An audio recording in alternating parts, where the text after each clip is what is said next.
ಮಕ್ಕಳಿಗೆ ಮೌಲ್ಯಯುತ ಶಿಕ್ಷಣ ಕೊಡಿಸುವುದರ ಮೂಲಕ ಆದರ್ಶ ವ್ಯಕ್ತಿಗಳನ್ನಾಗಿ ರೂಪಿಸಿ ಎಂದು ಬೆಳಗಾವಿ ಎಸ್ಪಿ ಭೀಮಾಶಂಕರ್ ಎಸ್ ಗುಳೇದ್ ಅಭಿಪ್ರಾಯಪಟ್ಟರು. ರಾಯಬಾಗ ತಾಲೂಕಿನ ಇಟ್ನಾಳ ಗ್ರಾಮದ ಶಾಂತಿ ಶಿಕ್ಷಣ ಸಂಸ್ಥೆಯ ವಿದ್ಯಾಚೇತನ ರೆಸಿಡೆನ್ಸಿಯಲ್ ಶಾಲೆಯ ನೂತನ ಕೊಠಡಿ ಉದ್ಘಾಟನೆ ಹಾಗೂ ರತ್ನವ್ವ ಅಪ್ಪಯ್ಯ ತೇರ್ದಾಳ್ ದಂಪತಿಗಳ ವಿವಾಹ ವಾರ್ಷಿಕೋತ್ಸವ ಸಮಾರಂಭ ಉದ್ಘಾಟಿಸಿ ಅವರು ಮಾತನಾಡುತ್ತಿದ್ದರು. ನಾನು ಕೂಡ ಗ್ರಾಮೀಣ ಭಾಗದಿಂದಲೇ ಬಂದವನು. ಇಂದು ನನ್ನ ತಂದೆ ತಾಯಿ ಉತ್ತಮವಾದ ಶಿಕ್ಷಣ ಕೊಡಿಸಿದ ಫಲವೇ ನಾನಿಂದು ನಿಮ್ಮ ಮುಂದೆ IPS ಅಧಿಕಾರಿಯಾಗಿ ನಿಲ್ಲುವಂತಾಗಿದೆ. ಅಂತಹ ಉತ್ತಮ ಶಿಕ್ಷಣದ ಗುರಿಯನ್ನ ಇಟ್ಟುಕೊಂಡು ತೇರ್ದಾಳ ಬಂಧುಗಳು ಪ್ರಾರಂಭಿಸಿದರು. ಈ ಶಿಕ್ಷಣ ಸಂಸ್ಥೆ ಮುಂದೊಂದು ದಿನ ಹೆಮ್ಮರವಾಗಿ ಬೆಳೆಯಲಿ ಎಂದರು. ಕಾರ್ಯಕ್ರಮದ ಸಾನ್ನಿಧ್ಯ ವಹಿಸಿ ಮಾತನಾಡಿ ಸಿದ್ಧ ಶಿವಯೋಗಿ ಅಮರೇಶ್ವರ ಮಹಾರಾಜರು ರತ್ನವ್ವ ಅಪ್ಪಯ್ಯ ತೇರ್ದಾಳ್ ದಂಪತಿಗಳ ವಿವಾಹ ವಾರ್ಷಿಕೋತ್ಸವ ನಿಮಿತ್ತ ಜರುಗಿದ ಈ ಪುಸ್ತಕ ತುಲಾಭಾರ ಕಾರ್ಯಕ್ರಮ ಇದು ಜ್ಞಾನದ ತುಲಾಭಾರ. ಇಂದಿನ ಯುವ ಪೀಳಿಗೆ ಮೊಬೈಲ್ಗಳನ್ನು ಹಿಡಿದುಕೊಂಡು ಕಾಲಹರಣ ಮಾಡದೆ ದಿನಕ್ಕೊಂದು ಪುಸ್ತಕ ಓದಿ ಜ್ಞಾನ ವೃದ್ಧಿಸಿಕೊಳ್ಳಬೇಕು ಎಂದರು. ಕಾರ್ಯಕ್ರಮದ ಅಧ್ಯಕ್ಷತೆಯನ್ನ ಸಂಸ್ಥೆಯ ಅಧ್ಯಕ್ಷ ಗೋಪಾಲ್ ತೇರ್ದಾಳ್ ವಹಿಸಿಕೊಂಡಿದ್ರು. ಸಾಹೇಬ್ರ ಮಾತನ್ನ ಬಹಳ ಚೆನ್ನಾಗಿ ಹೇಳಿದ್ರು ಅವರು. ನಾವು ಮಕ್ಕಳಿಗೆ ವಾಹನವನ್ನ, ಮನೆಯನ್ನ, ಬಂಗಾರವನ್ನ, ಬೆಳ್ಳಿಯನ್ನ, ಆಸ್ತಿಯನ್ನ ಮಾಡೋದು ಮುಖ್ಯವಲ್ಲ, ಮಕ್ಕಳಿಗೆ ಅಕ್ಷರವನ್ನ, ಜ್ಞಾನವನ್ನ, ಶಿಕ್ಷಣವನ್ನ ಕೊಡೋದು ಬಹಳ ಮುಖ್ಯ ಅಂತಕ್ಕಂಥ ಮಾತನ್ನ SP ಸಾಹೇಬ್ ಬಹಳ ಚೆನ್ನಾಗಿ ಒಂದು ಮಾತನ್ನ ಹೇಳಿದರು. ಯಾಕಂದ್ರೆ ನಿಜವಾಗ್ಲೂ ಸತ್ಯವಾಗಿರ್ತಕ್ಕಂಥ ಮಾತು ಇವತ್ತು. ಯಾಕಂದ್ರೆ ಮಕ್ಕಳಿಗೆ ನಾವು ಏನು ಕೊಡ್ಬೇಕಾಗಿತ್ತಂದ್ರೆ ಇವತ್ತು ಬೇಕಾದಷ್ಟು ಗಳಿಸ್ಬೋದು. ಆ ಗಳಿಸಿರ್ತಕ್ಕಂಥ ಸಂಪತ್ತನ್ನ, ಗಳಿಸಿರ್ತಕ್ಕಂಥ ಶ್ರೀಮಂತಿಕೆಯನ್ನ ಕಳಿಸ್ತಾರೋ, ಕಳೆಯೋರು ಅದಾರ, ಉಳಿಸೋರು ಅದಾರ, ಇಲ್ಲ ಅಂತೇನಲ್ಲ.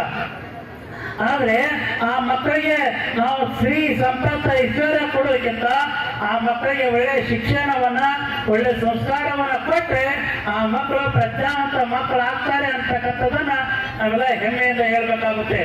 ಇವತ್ತು ನೋಡಿ, ನಮ್ಮ ಹಿರಿಯ ಜೀವಿಗಳು 50 ವರ್ಷದ ಕನಸು, ಯಾರ್ಯಾರೋ ಏನೇನೋ ಕನಸು ಕಟ್ಟಿರ್ತಾರೆ, ಯಾರ್ಯಾರು ಏನೇನೋ ಗುರಿ ಕಟ್ಟಿರ್ತಾರೆ, ಗುರಿ ಇಟ್ಕೊಂಡಿರ್ತಾರೆ, ಏನಾರ ಮಾಡ್ಬೇಕು ಅಂತೇಳಿ.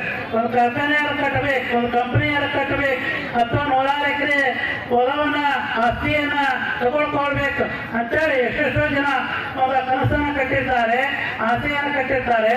ಆದ್ರೆ ನಮ್ಮ ಎಲ್ಲಾ ಬಂಧುಗಳು ಬಹಳ ಮುಖ್ಯವಾಗಿರ್ತಕ್ಕಂಥದ್ದು ನಮ್ಮ ಗ್ರಾಮೀಣ ಭಾಗದಲ್ಲಿರ್ತಕ್ಕಂಥ ಮಕ್ಕಳಿಗೆ, ಈ ಗ್ರಾಮೀಣ ಭಾಗದಲ್ಲಿರ್ತಕ್ಕಂಥ ರೈತಾಪಿ ವರ್ಗದ ಮಕ್ಕಳಿಗೆ ಏನು ಪರಿಚಯ ಐತಿ, ಏನು ಅವಶ್ಯ ಐತಿ, ಏನು ಅನುಕೂಲ ಮಾಡಬೇಕಾಗೈತಿ ಅನ್ನೋದನ್ನ ತಿಳ್ಕೊಂಡು, ಯಾಕಂದ್ರೆ ಗ್ರಾಮೀಣದಲ್ಲಿರ್ತಕ್ಕಂಥ ಮಕ್ಕಳು ಇವತ್ತು ಮೂಡಲಿಗೆ ಹೋಗ್ಬೇಕು, ಇಲ್ಲಪ್ಪ ಅಂದ್ರೆ ರಾಯಬಾಗ್ ಹೋಗ್ಬೇಕು, ಇಲ್ಲ ಹಾರಗೇರಿಗೆ ಹೋಗ್ಬೇಕು.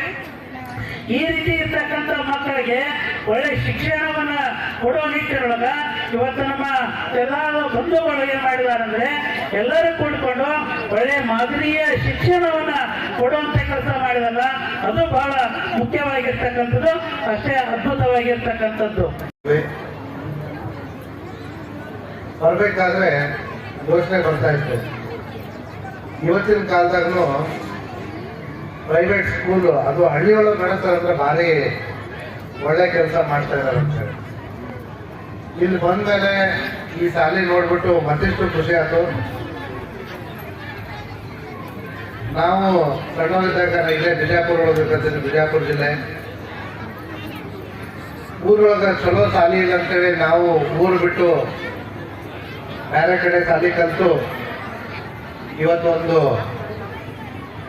ಹಂತಕ್ಕೆ ಬೆಳೆದಿದ್ದೀವಿ.